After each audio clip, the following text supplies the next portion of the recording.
সম্মানিত হাজিরিন, আমরা রাসূল করিম সাল্লাল্লাহু আলাইহি ওয়াসাল্লামের জীবনের ধারাবাহিক আলোচনা শুনে আসছিলাম। রাসূল সাল্লাল্লাহু আলাইহি ওয়াসাল্লামের বয়স যখন 14 বছর হলো, তখন মক্কায় একটা বড় ধরনের ঘটনা ঘটে গেল, যেটা হস্তি বাহিনীর পরে সবচেয়ে বড় ঘটনা বলা হয়।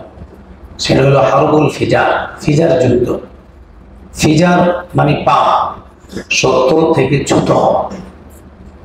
এই যুদ্ধ 4টা হয়েছিল। হারবুল ফিজার, জাহিলি যুগে ফিজার যুদ্ধ হয়েছে 4টা। 4টাই হয়তো কোনোটা হারাম মাসে হয়েছে, অথবা যুদ্ধ ঘটার কারণটা হারাম মাসে হয়েছে। আর হারাম মাসে যুদ্ধ করা নিষেধ, এটা অন্যায়, গুনাহ। এই যুদ্ধগুলো যেহেতু হারাম মাসে হয়েছে, অথবা যুদ্ধের কারণগুলো যেহেতু হারাম মাসে হয়েছে, এই জন্য এটাকে বলে ফিজার যুদ্ধ, হারবুল ফিজার। রাসূল সাল্লাল্লাহু আলাইহি ওয়াসাল্লামের বয়স যখন 14 বছর আনুমানিক, তখন ফিজার যুদ্ধ, 4র্থ ফিজার যুদ্ধ সংগঠিত হয়। এই ফিজার যুদ্ধ হয়েছিল মোট 4টা। এই 4র্থ ফিজার যুদ্ধ, এটা হয়েছিল 4 দিন। এই 4 দিন যুদ্ধ হয় মক্কার সাথে, হাওয়াজেন গোত্রের সাথে। মক্কার বিভিন্ন বন্ধু গোত্র সবাই মিলে হাওয়াজেন গোত্রের সাথে যুদ্ধ হয়, একজন মানুষকে হত্যা করাকে কেন্দ্র করে। এই ফিজার যুদ্ধ হয়েছে 4 দিন।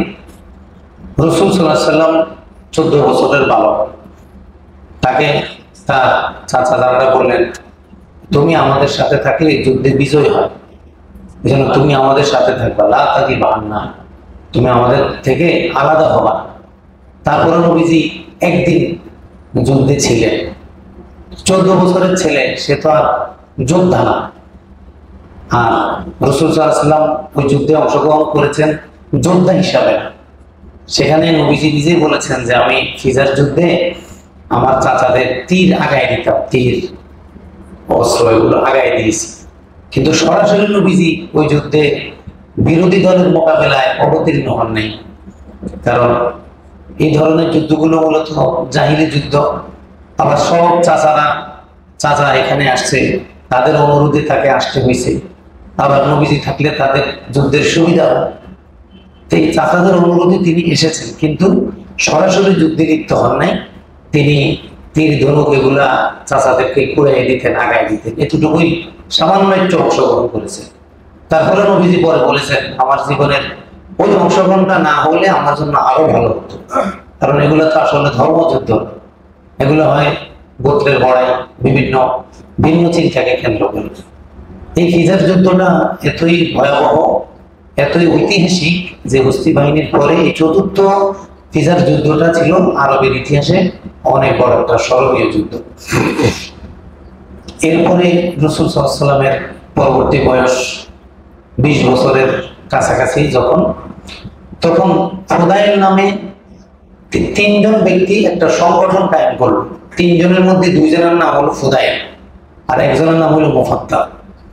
এদের নামের মূল অক্ষরে যেহেতু ফজল আছে, ফজল, এই জন্য এই চুক্তিটাকে, এই সংগঠনের নাম দেওয়া হয়েছে হিলফুল ফজল, মানে ফজল নামীয় ব্যক্তিদের সংগঠন।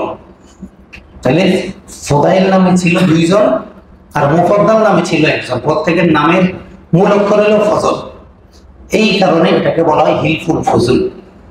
এটা প্রতিষ্ঠার, এই ফিজার যুদ্ধের পরে এই হিলফুল ফজল সংগঠনটা প্রতিষ্ঠিত হয়। এটার অনেক ভালো উদ্দেশ্য ছিল, যে সমাজের কেউ যেন কারো প্রতি জুলুম করতে না পারে, কারো ইজ্জত হানি করতে না পারে, কারো সম্পদ লুণ্ঠন করতে না পারে, কারো অধিকার নষ্ট করতে না পারে। কেউ যদি করে, আমরা সবাই মিলে তাকে প্রতিহত করবো, তার থেকে মাজলুমের হকটা আমরা উদ্ধার করে নিয়ে আসবো। প্রথমেই 3 জন এটা করছেন, তারপরে অন্যান্য যারা ভালো চান সবাই এখানে অংশগ্রহণ করছেন। তাদের সাথে রাসূল সাল্লাল্লাহু আলাইহি ওয়াসাল্লাম এই হিলফুল ফজলে অংশগ্রহণ করেন। এই হিলফুল ফজল রাসূল সাল্লাল্লাহু আলাইহি ওয়াসাল্লামের অংশগ্রহণ করা একটা সামাজিক অরাজনৈতিক সংগঠন, যে এটার মাধ্যমে সমাজের বিভিন্ন শান্তি শৃঙ্খলা সহযোগিতা করা হবে, যেন সমাজটা শান্তিপূর্ণ থাকে। তাহলে রাসূল সাল্লাল্লাহু আলাইহি ওয়াসাল্লামের 12 বয়সে হয়েছিল শামের সফর, কিন্তু যেতে পারেন নাই, বাহিরার অনুরোধে চাচা আবু তালিব ফিরাই দিয়েছেন। 14 বছর বয়সে হলো ফিজার যুদ্ধ, 20 বয়সের আগে 16 বছর বয়স, এই সময় আনুমানিক কাছাকাছি সময় হলো হিলফুল ফুজুল। আর রাসূল সাল্লাল্লাহু আলাইহি সাল্লামের বয়স যত বাড়ছিল, মানুষের নজর দৃষ্টি আকর্ষণ নবীজির প্রতি তত দ্রুত পরিমাণে হচ্ছিল। কিভাবে? রাসূল সাল্লাল্লাহু আলাইহি সাল্লামের ব্যক্তিত্ব, দক্ষতা, সততা, সর্বজনের কাছে ওনার গ্রহণযোগ্যতা এই পর্যায়ে পৌঁছেছে যে ওনার নাম ছিল মুহাম্মদ, আর সমাজের মানুষেরা নবীজির গুণে মুগ্ধ হয়ে তার নাম দিয়েছেন আল আমিন। এমন ভাবে নামটা দিয়েছেন যে এখন এই নামটা এত বেশি প্রসিদ্ধি লাভ করেছে যে এরপরে কেউ নবীজিকে মোহাম্মদ বলতেন না, বলতেন আলামিন। বলে আলামিনের কাছে যাও, আলামিনকে ডাকো, আলামিনকে আনো, আলামিন এটা বলতে পারবে, সে এটা সমাধান দিতে পারবে। এত বিশ্বস্ত, সততা, দক্ষতার এত পূর্ণতায় নবীজি শৈশবেই পৌঁছে গেছেন যে যেই সময়ে মানুষের মধ্যে সামাজিক জুলুম নির্যাতনের বড় ধরনের একটা বিভীষিকাময় অবস্থা ছিল, যাকে প্রতিরোধের জন্য হিলফুল ফুজুলের মতো সামাজিক সংগঠন গঠন করা হলো। ওই সময়ে নবীজিকে মক্কার লোকেরাই সবাই আলামিন উপাধিতে ভূষিত করেন। প্রত্যেক নবী ওই সমাজের সবচেয়ে সৎ ও দক্ষ মানুষ থাকে। ওই সমাজে যত ধরনের মানুষের বিচরণ হয়, সবচেয়ে সততা, দক্ষতা, পূর্ণতা পায় নবীরা। নবীদের মতো শত দক্ষ মানুষ পৃথিবীতে আর কখনো আসবে না। এটা আল্লাহ তাআলা স্পেশাল ভাবে নবীদেরকে এই গুণের পূর্ণতা দিয়ে তৈরি করেছেন। তো নবীজি আলামিন উপাধি পেয়ে গেলেন। এভাবে নবীজির গ্রহণযোগ্যতা, গুণ, প্রশংসা, সমাজের মানুষের দৃষ্টি আকর্ষণ এভাবে হতে হতে নবীজির বয়স 25 বছরে পৌঁছে গেল। তখন একদিন খাজা আবু তালেব নবীজিকে ডেকে বললেন যে বাবা, আমরা তো অনেক অভাবী পরিবার, আমাদের তো আয় ইনকাম কম। এই বছর খাদিজার একটা বড় ব্যবসায়ী কাফেলা সিরিয়া যাবে, শামে যাবে। তুমি যদি ওই কাফেলার দায়িত্ব নিতে, কারণ উনি তো নিজে যান না, উনি কাউকে দায়িত্ব দিয়ে পাঠায় এবং অনেক টাকা পারিশ্রমিক দেয়, সম্মানী দেয়। তো তুমি যদি যাও, তোমার যে গ্রহণযোগ্যতা, সততা, দক্ষতা এগুলো তো সবার কাছে পরিচিত। তুমি যদি যাও তাহলে খাদিজা তোমাকে হয়তো অনেক মূল্যায়ন করবে, সেটা দিয়ে আমাদের পরিবার চলাটা অনেক সহজ হবে। আবু তালেব, খাজা আবু তালেব নবীজিকে বুঝালেন। তো চাচা ভাতিজার এই আলোচনাটা খাদিজা রাদিয়াল্লাহু তাআলা আনহা কোন একভাবে শুনতে পেলেন। আর খাদিজা রাদিয়াল্লাহু তাআলা আনহা এবার বড় করে ব্যবসায়িক সফর সিরিয়া করবেন, অনেক বড় কাফেলা। এমনকি মক্কার সব লোকের বাণিজ্যিক সম্পদ যে পরিমাণ হয়েছে সবগুলোকে একত্র করলে যা হবে, শুধু খাদিজা রাদিয়াল্লাহু তাআলা আনহার ব্যবসায়িক সম্পদ এর চেয়ে অনেক বেশি হয়েছে। এত বড় ব্যবসায়ী ছিলেন তিনি, এত বড় বিশাল সম্পদের তিনি মালিক ছিলেন। খাদিজা রাদিয়াল্লাহু তাআলা আনহা খুঁজতেছেন যে এবার হলো সবচেয়ে বড় একটা সফর, সবচেয়ে বেশি ইনভেস্টমেন্টের একটা সফর। একটা শর্ত দক্ষ লোকের খুব প্রয়োজন। তিনি খুঁজতেছেন কাকে দেওয়া যায়, কাকে দেওয়া যায়। খুঁজতে খুঁজতে আবার এদিকে চাচা ভাতিজার আলোকটাও ওনার কানে পৌঁছে গেল।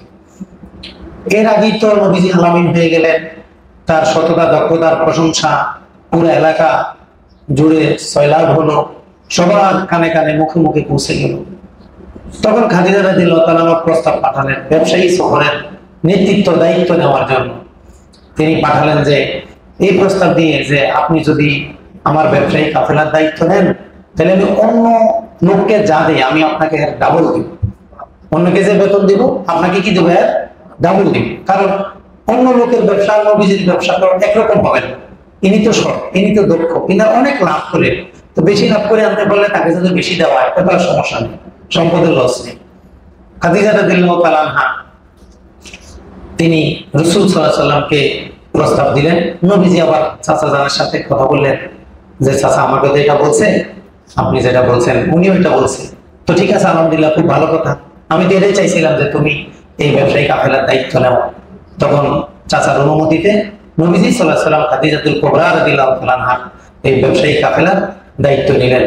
ওনার দীর্ঘদিনের পিএস ছিল গোলাম মাইসারা। খাদিজা রাদিয়াল্লাহু তাআলা আনহার একটা গোলাম ছিল মাইসারা, সে পিএস এর মতো কাজ করতো, পুরো ব্যবসা দেখাশোনা, খুব বিশ্বস্ত ছিল।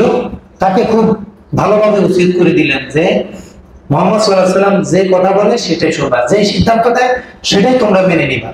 আর বললেন মাইসারাকে আস্তে করে বলে দিলেন, তুমি যদি এই সফরে মুহাম্মদ সাল্লাল্লাহু আলাইহি সাল্লামের কোনো ঘটনা দেখো, আশ্চর্য কিছু দেখো, এটা ভালো করে সংরক্ষণ করে আমাকে জানাবা। কারণ নবীজি যে আসলে একটা এক্সেপশনাল মানুষ, একবারে ইউনিক, এটা ওই সমাজের সব মানুষের কাছে এটা প্রশংসিত ছিল, সবাই জানতো।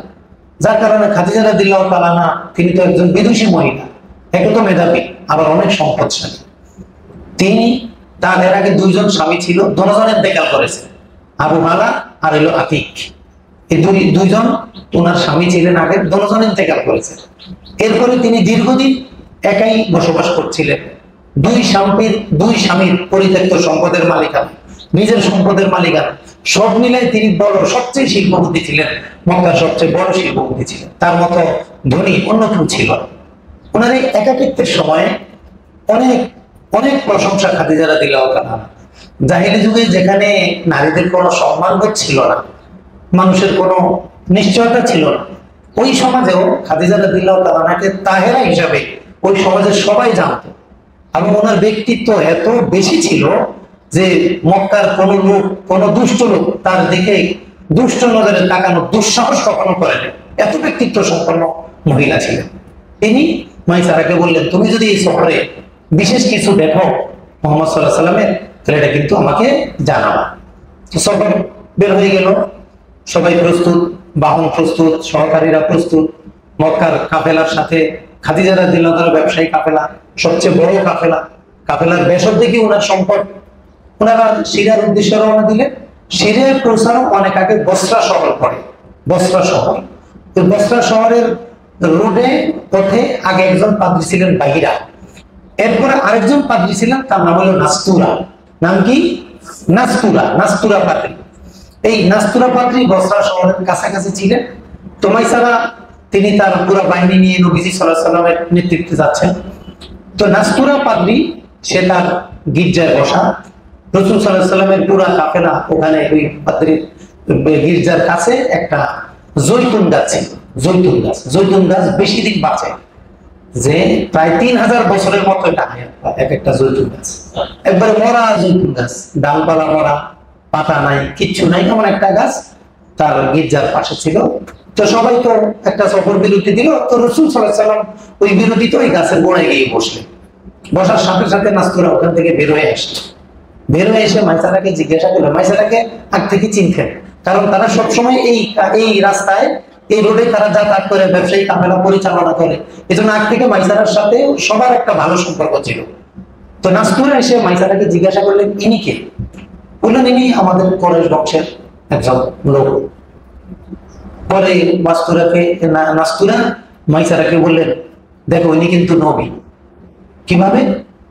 ঈসা আলাইহিস সালাম বলে গেছেন, আমাদের গ্রন্থে আছে যে এই জৈতুন গাছটায় ঈসা আলাইহিস সালামের পরে নবী ছাড়া আর কোনো ব্যক্তি কখনো বসবে না।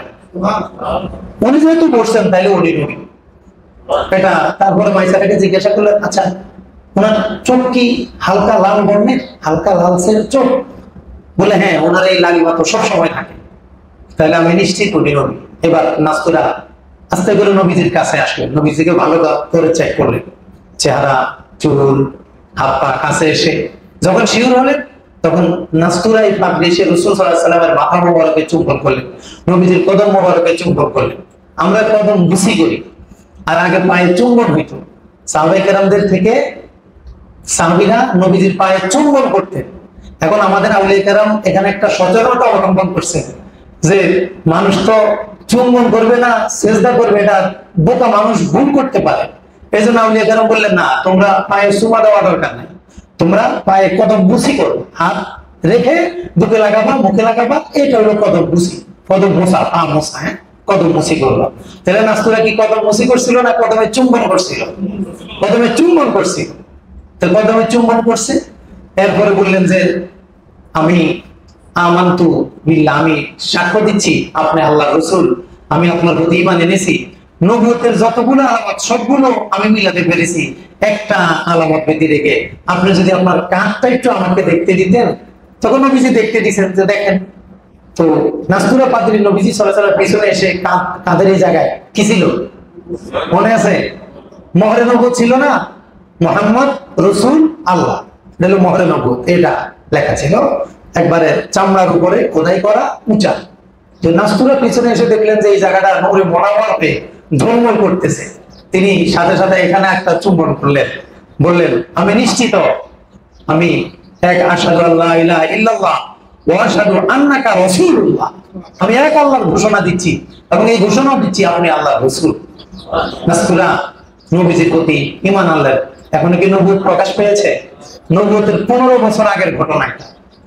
তখন নাসতুরা অনেক নবীজির প্রতি মুগ্ধ হলে তারপরে এখানে আরেক কিছু ঘটনা ঘটলো। সেটা হলো রাসূল সাল্লাল্লাহু আলাইহি ওয়াসাল্লাম যখন ওই জৈতুন গাছের নিচে বসলেন, জৈতুন গাছটা ছিল লতা পাতাহীন, ফলহীন, মরা, একবারে শুকনা, কিন্তু রাসূল সাল্লাল্লাহু আলাইহি ওয়াসাল্লাম বসার সাথে সাথে গাছটা তরতাজা হয়ে গেল।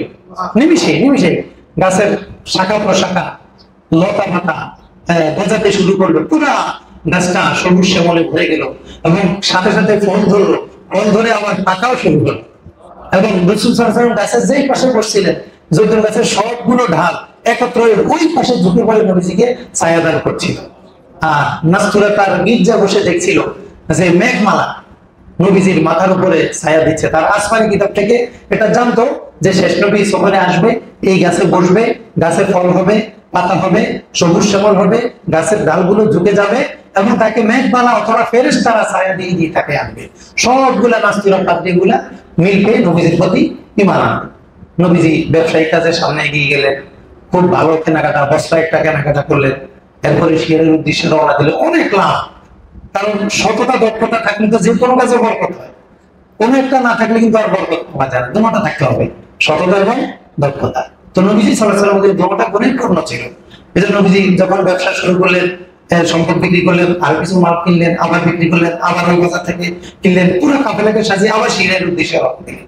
এই বেচা কেনার সময় এক ব্যক্তি নবীজিকে একটা ব্যবসায়ী একটা পণ্যের দাম নিয়ে নবীজিকে বললো, তুমি লাতুজার কসম খেয়ে বলো। একটা লোক এসে বললো, তুমি যে দাম বলতেছো তাহলে লাতুজার কসম খেয়ে বলো যে দাম এটা ঠিক আছে। নবীজি বললেন, না, আমি কখনো এদের নামে কসম খাই না, কখনো এদের নামে কসম খাই না।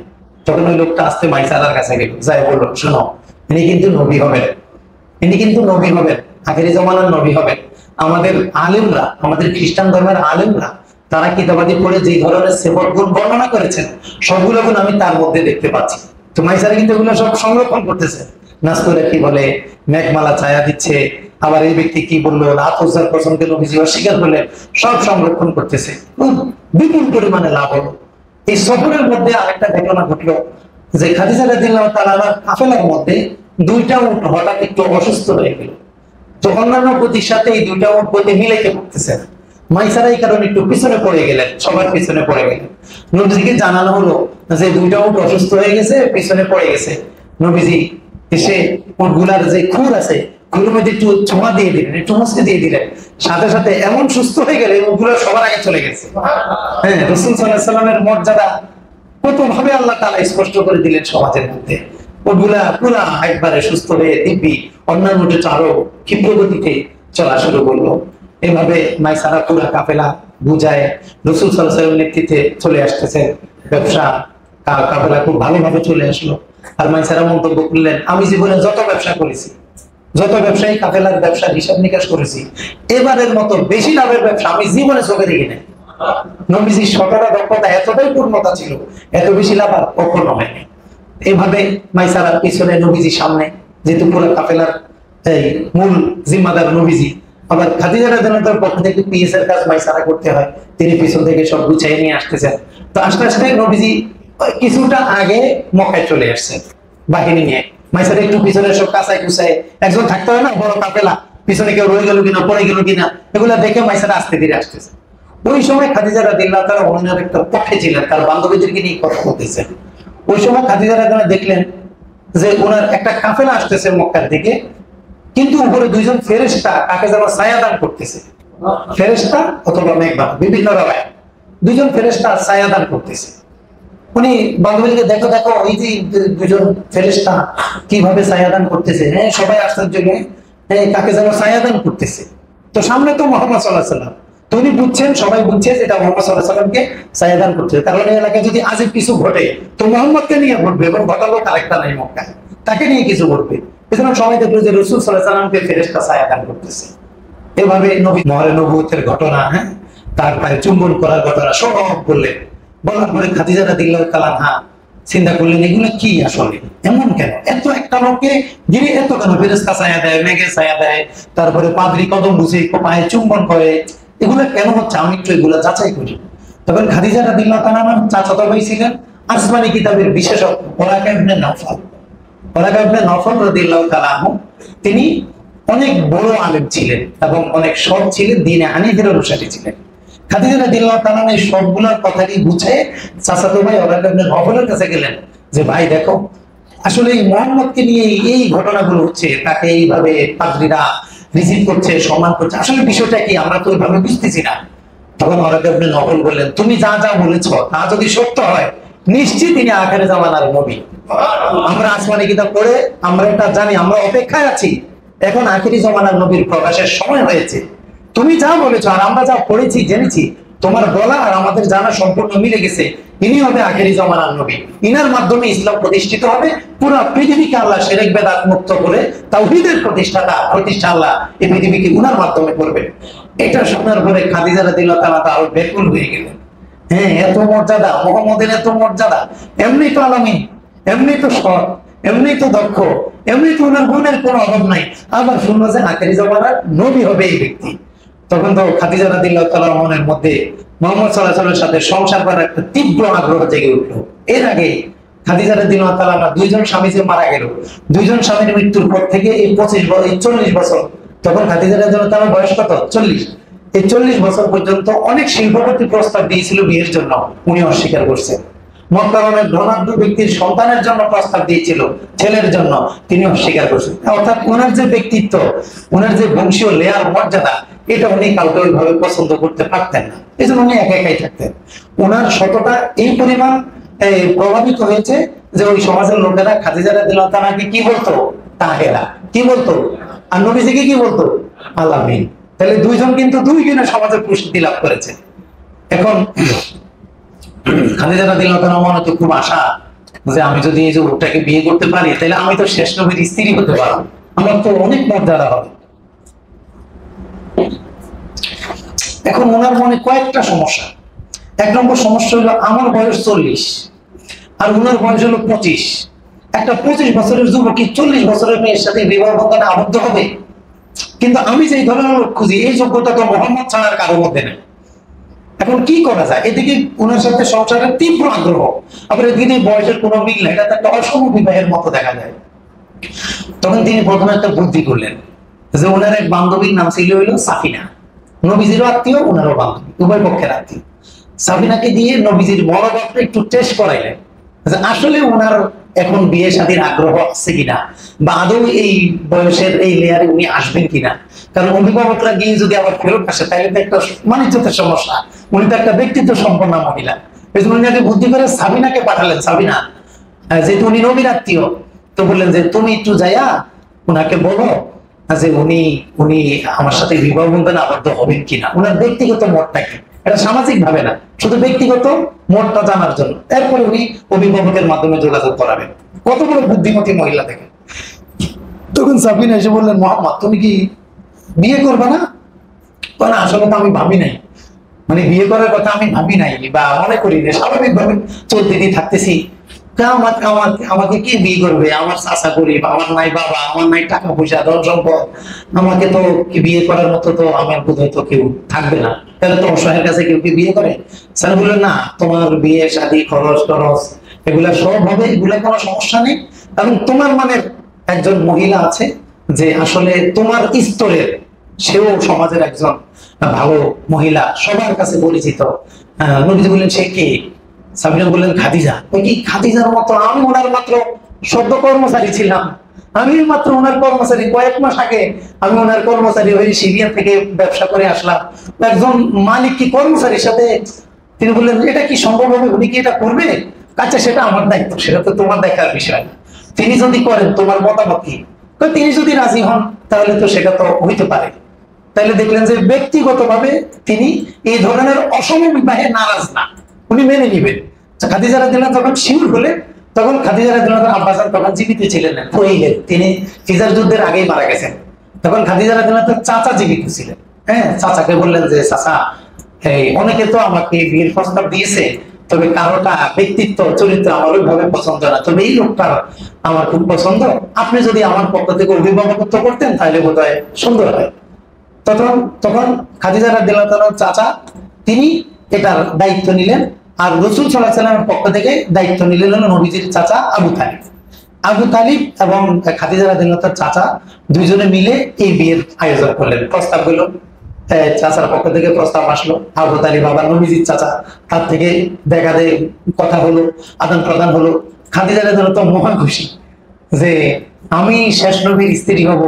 মানে আসলে এর চাইতে পাওয়া তো উনার মতো একজন তাকেরা যুগ শ্রেষ্ঠ বিদুষী মহিলা, উনার এর চাইতে বড় চাওয়া ছিল না। মহা সমারোহে আয়োজন করলেন। পরের দিন কয়েকদিন পরে কথা হলো, সকালবেলা ডেট হলো, মক্কার মুদার বিভিন্ন বড় বড় গোত্রের, যেহেতু শিল্পপতির বিয়ে, এটা তো আর এমনি বিয়ে না, একটা শিল্পপতির বিয়ে, নবী না গরিব কিন্তু সম্বন্ধ তো বড় জায়গায়।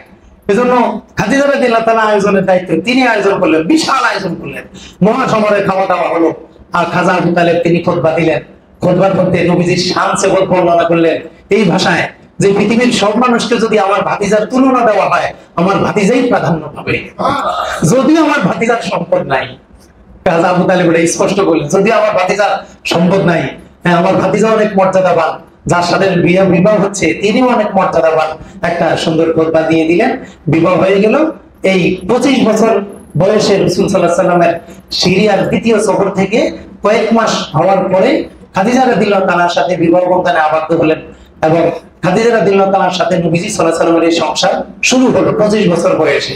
দেখেন একজন নবীর চিন্তা আর একজন অন্য মানুষের চিন্তার মধ্যে পার্থক্য কোথায়?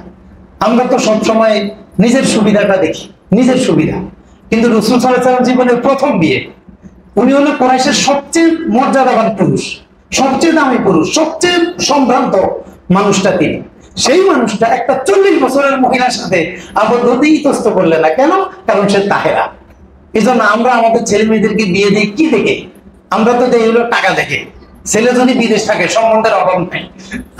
আমার এক খলিফা আমেরিকা থাকে, ও আমাকে বলতেছে আমার কাছে যে কত সম্বন্ধ আসতেছে, অমুকের বোন, অমুকের অমুক তমুক বিয়ে করার জন্য। আমি তো বুঝি এগুলো আসলে আমার কাছে আসতেছে না, এগুলো সব আমেরিকার কাছে বিয়ে আসতেছে।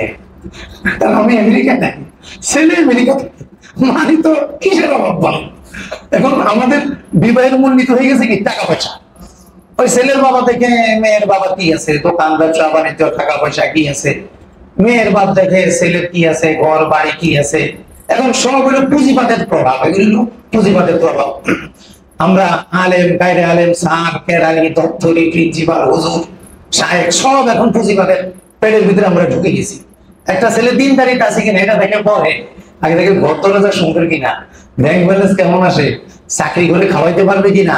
আমাদের অনেক মেয়ের বাপ তেমন আছে, যেমন আমাদের সেকেন্ড মহাদিসের ক্ষেত্রে হয়েছিল, রহমতুল্লাহ আলাই, শাহজালাল আহমদি রহমতুল্লাহ আলাই বলছিল অনেক সম্বন্ধ এই জন্য চলে গেছে যে ওনার এমপিও নাই, এমপিভুক্ত চাকরি নাই কেন, এই জন্য অনেকের মেয়ের বাবারা মেয়ে দিবে না।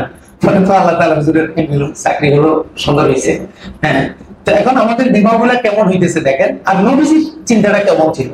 নবীজির চিন্তাটা ছিল চরিত্রের দিক থেকে, আর আমাদের চিন্তা হয়ে যাইতেছে টাকা পয়সার দিক থেকে। এই জন্য প্রত্যেক নবী নবুয়তের আগ থেকে অনুসরণীয়। প্রত্যেক নবী বলেন, প্রত্যেক নবী নবুয়তের আগ থেকে কি কোন নবী তার নবুয়তের আগে এবং পরে এমন কোনো কাজ করে নাই যেটা ওনার শরীয়তে নিষিদ্ধ, কোন নবী করেন নাই। এই জন্য আহলে সুন্নাত ওয়াল জামাতের আকীদা হলো নবীরা নবুয়তের আগেও নিষ্পাপ, পরেও নিষ্পাপ। তো রাসূল সাল্লাল্লাহু আলাইহি ওয়াসাল্লামের বয়স হলো 25 বছর, নবুয়ত প্রকাশ পাওয়ার এখন 15 বছর বাকি। তিনি তাহেরা গুণে মুক্ত হয়ে, তাহেরা সবচেয়ে চরিত্রবান, সৎ চরিত্র মহিলা, তাহেরাকে প্রাধান্য দিয়ে তিনি খাদিজা রাদিয়াল্লাহু তাআলা বিবাহ বন্ধনে আবদ্ধ হলেন। এখন আমাদের কারো যদি গরিবের মেয়ে থাকে, ওনার তো চিন্তা, হায় হায় আমার টিনের ঘর, সোনের ঘর, রুম নাই, ঘর নাই, বাথরুম নাই, টাকা পয়সা নাই, এই মেয়েকে কে নিবে? গরিবের মেয়ে, গরিবের মেয়ে। এটা কিন্তু আমাদের সম্পূর্ণ ধর্মীয় চিন্তার উল্টা চিন্তা। এই জন্য রাসূল সাল্লাল্লাহু আলাইহি ওয়াসাল্লাম বললেন, তোমরা তো রূপ দেখে বিয়ে করো, তোমরা তো সম্পদ দেখে বিয়ে করো, তোমরা তো বংশ দেখে বিয়ে করো, তোমরা তো দিনদারিতা দেখে বিয়ে করো, তবে দিনদারিতাকে প্রাধান্য দিয়ে বিয়ে করবা। তাহলে মানুষ 4টা জিনিস দেখে বিয়ে করে, আসলে সবচেয়ে বেশি দেখা কোনটা বেশি দেখা উচিত? ধর্ম, ধর্ম, দিনদারিতা। ছেলে নামাজ পড়ে কিনা, হুজুর একটা ভালো ছেলে পেয়েছি, স্মার্ট, অনেক ভালো, কি হয়েছে? একবারে আমার অনেক টাকা পয়সা আছে, আর সুবহানাল্লাহ টাকা পয়সা আছে, এটা স্মার্ট করে না। মুমিনের স্মার্ট হইলো নামাজের মধ্যে। এখন ছেলে নামাজ পড়েনি, পড়ে, মাঝে মধ্যে পড়ে। তো যে মাঝে মধ্যে নামাজ পড়ে সে স্মার্ট হয় কিভাবে পড়ে? এটাকে বলে পুঁজিবাদী দর্শন। পুঁজিবাদের সূত্র হলো টাকা আছে সফল, টাকা নাই ব্যর্থ। আর ইসলামী দর্শন হলো চরিত্র আছে সফল, চরিত্র নাই ব্যর্থ, টাকা থাকুক আর না থাকুক। এখন আমাদের সব কিছুর মূল্যায়নের জায়গা হয়ে গেছে কি টাকা, সব কিছুর মূল্যায়ন হয়ে গেছে টাকা। এই জন্য একটু টাকা থেকে আমাদেরকে একটু সরে এসে চরিত্রমুখী হওয়া দরকার। এটাই নববী জীবনের শিক্ষা।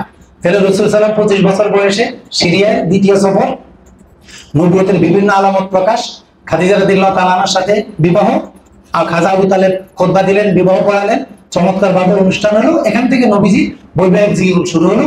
আমরা এরপর থেকে ইনশাআল্লাহ আগামী জুমায় বলবো। আল্লাহ তাআলা আমাদের সকলকে, ওনার মহারানা ছিল, হ্যাঁ মহারানা, এটা গুরুত্বপূর্ণ বিষয়। মহারানা ছিল 20টা উট। আবু তালেব বললেন আমি আমার ভাতিজার পক্ষ থেকে মহারানা দিয়ে দিব। নবীজি তো নাই তো কিছু, একবারে গরিব কিন্তু সবচেয়ে দামি মানুষ। খাজা আবু তালেব বললেন আমি 20টি উট মহারানা দিব।